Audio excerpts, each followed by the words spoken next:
The Israelites did evil in the eyes of the Lord, and for 7 years he gave them into the hands of the Midianites. Because the power of Midian was so oppressive, the Israelites prepared shelters for themselves in mountain clefts, caves, and strongholds. Whenever the Israelites planted their crops, the Midianites, Amalekites, and other eastern peoples invaded the country. They camped on the land and ruined the crops all the way to Gaza and did not spare a living thing for Israel, neither sheep, nor cattle, nor donkeys. They came up with their livestock and their tents like swarms of locusts. It was impossible to count them or their camels. They invaded the land to ravage it.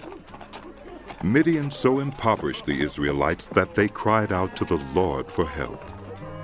When the Israelites cried out to the Lord because of Midian, he sent them a prophet who said, "This is what the Lord, the God of Israel, says. I brought you up out of Egypt, out of the land of slavery. I rescued you from the hand of the Egyptians, and I delivered you from the hand of all your oppressors. I drove them out before you and gave you their land. I said to you, I am the Lord your God. Do not worship the gods of the Amorites, in whose land you live. But you have not listened to me." The angel of the Lord came and sat down under the oak in Ophrah that belonged to Joash, the Abiezrite, where his son Gideon was threshing wheat in a winepress to keep it from the Midianites. When the angel of the Lord appeared to Gideon, he said, "The Lord is with you, mighty warrior." "Pardon me, my lord." Gideon replied, "But if the Lord is with us, why has all this happened to us? Where are all his wonders that our ancestors told us about when they said, 'Did not the Lord bring us up out of Egypt?' But now the Lord has abandoned us and given us into the hand of Midian." The Lord turned to him and said, "Go in the strength you have, and save Israel out of Midian's hand. Am I not sending you?" "Pardon me, my lord." Gideon replied, "But how can I save Israel? My clan is the weakest in Manasseh, and I am the least in my family." The Lord answered, "I will be with you, and you will strike down all the Midianites together." Gideon replied, "If now I have found favor in your eyes, give me a sign that it is really you talking to me. Please do not go away until I come back and bring my offering and set it before you." And the Lord said, "I will wait until you return." Gideon went in, prepared a young goat, and from an ephah of flour he made bread without yeast. Putting the meat in a basket and its broth in a pot, he brought them out and offered them to him under the oak. The angel of God said to him, "Take the meat and the unleavened bread, place them on this rock, and pour out the broth." And Gideon did so. With the tip of the staff that was in his hand, the angel of the Lord touched the meat and the unleavened bread. Fire flared from the rock, consuming the meat and the bread, and the angel of the Lord disappeared. When Gideon realized that it was the angel of the Lord, he exclaimed, "Ah, sovereign Lord, I have seen the angel of the Lord face to face." But the Lord said to him, "Peace. Do not be afraid. You are not going to die." So Gideon built an altar to the Lord there and called it, "The Lord is Peace." To this day it stands in Ophrah of the Abiezrites. That same night the Lord said to him, "Take the second bull from your father's herd, the one 7 years old. Tear down your father's altar to Baal, and cut down the Asherah pole beside it. Then build a proper kind of altar to the Lord your God on the top of this height. Using the wood of the Asherah pole that you cut down, offer the second bull as a burnt offering." So Gideon took 10 of his servants and did as the Lord told him. But because he was afraid of his family and the townspeople, he did it at night rather than in the daytime. In the morning, when the people of the town got up, there was Baal's altar demolished, with the Asherah pole beside it cut down, and the second bull sacrificed on the newly built altar. They asked each other, "Who did this?" When they carefully investigated, they were told, Gideon, son of Joash, did it. The people of the town demanded of Joash, Bring out your son. He must die, because he has broken down Baal's altar and cut down the Asherah pole beside it. But Joash replied to the hostile crowd around him, Are you going to plead Baal's cause? Are you trying to save him? Whoever fights for him shall be put to death by morning. If Baal really is a god, he can defend himself when someone breaks down his altar. So that day they gave Gideon the name Jerubbaal, saying, Let Baal contend with him, because he broke down Baal's altar. Now all the Midianites, Amalekites, and other eastern peoples joined forces and crossed over the Jordan and camped in the valley of Jezreel. Then the Spirit of the Lord came on Gideon, and he blew a trumpet, summoning the Abiezrites to follow him. He sent messengers throughout Manasseh, calling them to arms, and also into Asher, Zebulun, and Naphtali, so that they too went up to meet them. Gideon said to God, If you will save Israel by my hand as you have promised, look, I will place a wool fleece on the threshing floor. If there is dew only on the fleece and all the ground is dry, then I will know that you will save Israel by my hand, as you said. And that is what happened. Gideon rose early the next day. He squeezed the fleece and wrung out the dew, a bowl full of water. Then Gideon said to God, Do not be angry with me. Let me make just one more request.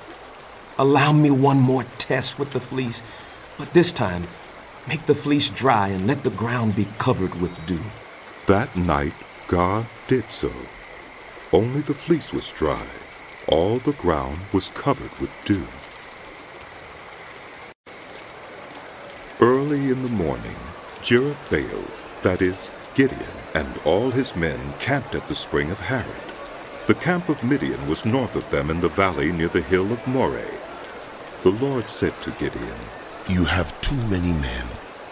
I cannot deliver Midian into their hands, or Israel would boast against me. My own strength has saved me. Now announce to the army, anyone who trembles with fear may turn back and leave Mount Gilead. So 22,000 men left, while 10,000 remained. But the Lord said to Gideon, There are still too many men. Take them down to the water, and I will sift them for you there. If I say this one shall go with you, he shall go. But if I say this one shall not go with you, he shall not go. So Gideon took the men down to the water. There the Lord told him, Separate those who lap the water with their tongues like a dog from those who kneel down to drink. 300 of them lapped with their hands to their mouths. All the rest got down on their knees to drink. The Lord said to Gideon, With the 300 men that lapped, I will save you and give the Midianites into your hands. Let all the others go, each to his own place. So Gideon sent the rest of the Israelites to their tents, but kept the 300, who took over the provisions and trumpets of the others. Now the camp of Midian lay below him in the valley. During that night the Lord said to Gideon, Get up, go down against the camp, because I am going to give it into your hands. If you are afraid to attack, go down to the camp with your servant Purah, and listen to what they are saying. Afterward, you will be encouraged to attack the camp. So he and Purah, his servant, went down to the outposts of the camp. The Midianites, the Amalekites, and all the other eastern peoples had settled in the valley, thick as locusts. Their camels could no more be counted than the sand on the seashore. Gideon arrived just as a man was telling a friend his dream. I had a dream. He was saying, A round loaf of barley bread came tumbling into the Midianite camp. It struck the tent with such force that the tent overturned and collapsed. His friend responded, This can be nothing other than the sword of Gideon, son of Joash the Israelite. God has given the Midianites and the whole camp into his hands. When Gideon heard the dream and its interpretation, he bowed down and worshipped. He returned to the camp of Israel and called out, Get up! The Lord has given the Midianite camp into your hands. Dividing the 300 men into 3 companies, he placed trumpets and empty jars in the hands of all of them, with torches inside. Watch me, he told them. Follow my lead. When I get to the edge of the camp, do exactly as I do. When I and all who are with me blow our trumpets, then from all around the camp blow yours, and shout for the Lord and for Gideon. Gideon and the 100 men with him reached the edge of the camp at the beginning of the middle watch, just after they had changed the guard. They blew their trumpets and broke the jars that were in their hands.